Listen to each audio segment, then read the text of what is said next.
In primetime news this evening, don't panic. Prime Minister urges calm amid slide in the Jamaican dollar. Be careful. NEPA urges beachgoers to be wary of displaced crocodiles. And TVJ News explores the impact of climate change on Jamaicans' health.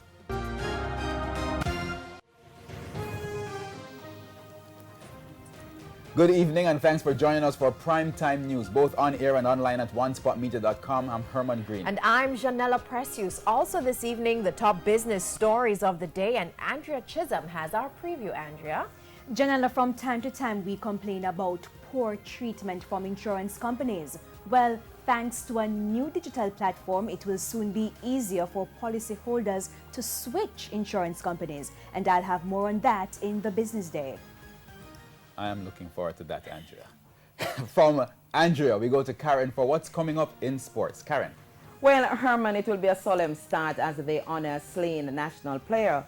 But after that, the Reggae Boys will aim for win number 6 in their CONCACAF Nations League fixture against Guyana this evening. There's also sports commentary, E-Prime, and weather in this newscast. But before the break, the feedback question. Our question this evening, what are your views on the call by some members of Parliament for a salary increase? You can share comments online, facebook.com/Television Jamaica, and tweet us at Television Jam.